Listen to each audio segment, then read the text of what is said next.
He visto que existe una gran confusión sobre si los idiomas mexicanos como el náhuatl, purépecha, maya, etcétera, son idiomas o si son dialectos. Y hoy vamos a especificar qué son. Aquí tenemos la definición de idioma: lengua de un pueblo o nación o común de varios. Es decir, que el náhuatl, el maya y todos los idiomas indígenas de México entran dentro de la categoría de idioma. Y aquí tenemos la definición de dialecto y algunos ejemplos.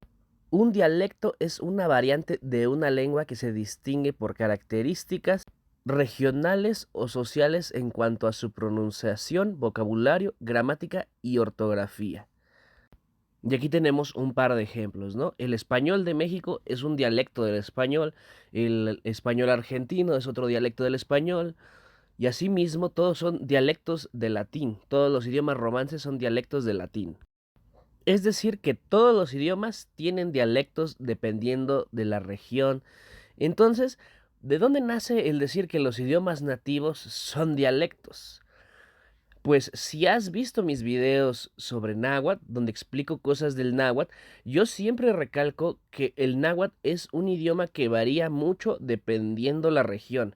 Varían las palabras, varían los sufijos, la ortografía y hasta la gramática.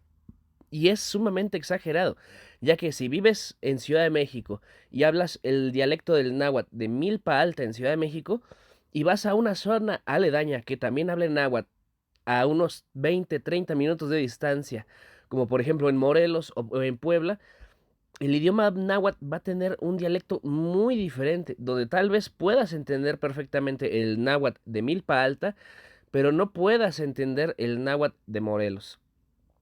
Por eso es que se les llaman dialectos, ya que cambia mucho el idioma dependiendo de la zona. Por ejemplo, hay zonas hablantes del náhuatl donde los locativos se usan como sufijos. Un ejemplo es calpan en la casa. Y hay zonas donde se utilizan como preposiciones. Y pancali en la casa. Hay zonas donde la palabra casa se escribe con C, cali. Hay zonas en donde se escribe con K, cali. Y hay zonas donde se dice chanti. Otro ejemplo son las negaciones.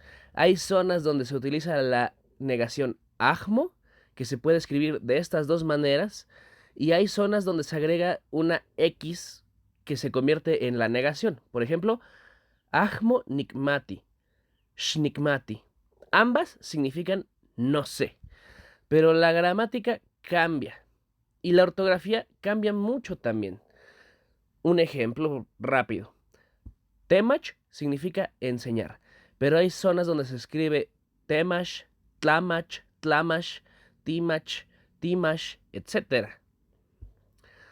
Por eso es que los hablantes de náhuatl y de otros idiomas mexicanos no dicen que hablan el idioma náhuatl, sino que especifican ya directamente qué variante o qué dialecto de su idioma hablan.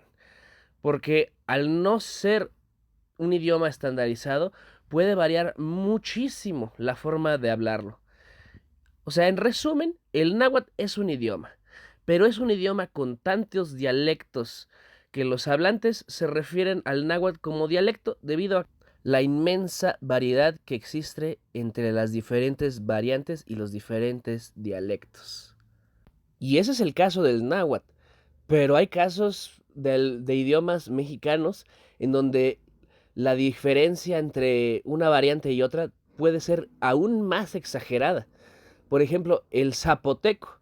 El zapoteco depende mucho de la comunidad que hable el zapoteco, ya que incluso entre comunidades que hablan zapoteco a veces no se pueden entender casi nada, ya que varía demasiado la forma de hablar ese idioma.